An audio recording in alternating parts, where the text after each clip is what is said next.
Hello friends, welcome to my Sunday veg kitchen. ఇవాళ special పచ్చి పులుసు. ఇది ఎలా చేయాలో చూద్దాం. ఇది చేయడానికి మనకు కావాల్సిన ఇంగ్రీడియంట్స్: 1 టేబుల్ స్పూన్ పచ్చి శనగపప్పు, 1 టీ స్పూన్ జీలకర్ర, 2 టీ స్పూన్ల ధనియాలు, 6 ఎండుమిరపకాయలు, నిమ్మకాయ అంటే చింతపండు, 1 టేబుల్ స్పూన్ బియ్యం పిండి, 1 టీ స్పూన్ పసుపు, 1 టేబుల్ స్పూన్ బెల్లం, 4 పచ్చిమిర్చి, కొత్తిమీర, ఉప్పు, 1 టీ స్పూన్ ఆవాలు, 5 ఉల్లిపాయలు. ముందుగా చింతపండుని శుభ్రంగా కడిగి 30 నిమిషాలు నీళ్ళలో నానబెట్టుకోవాలి. ఇప్పుడు పొడి కోసం కడాయిలో నూనె వేసి నూనె వేడయ్యాక అందులో జీలకర్ర,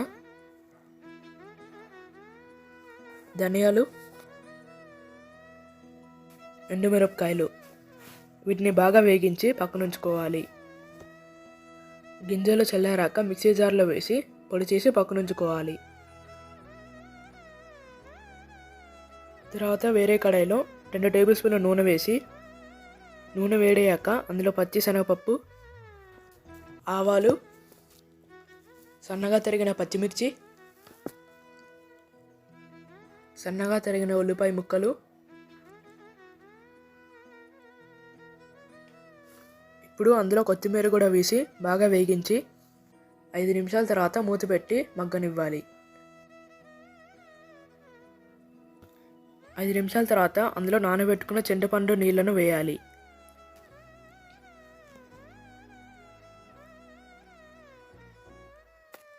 తర్వాత అందులో మిక్సీ జార్లో చేసిన పొడి కూడా వేయాలి. ఇప్పుడు కొంచెం పసుపు వేయాలి. ఇప్పుడు అందులో 1 కప్పు నీళ్లు పోయాలి. ఇప్పుడు అందులో రుచికి సరిపడ ఉప్పు కూడా వేసి మూత పెట్టి 15 నిమిషాల దాకా బాగా మరగనివ్వాలి. 15 నిమిషాల తర్వాత అందులో నీళ్ళతో కలిపిన బియ్యం పిండి, బెల్లం పొడి కూడా వేసి పులుసు చిక్కగా అయ్యే వరకు మరగనివ్వాలి.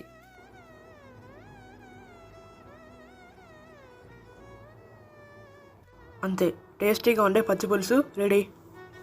ఈ వీడియో మీకు నచ్చితే వీడియో లైక్ చేయండి, షేర్ చేయండి, ఛానల్ని సబ్స్క్రైబ్ చేయండి. Thanks for watching.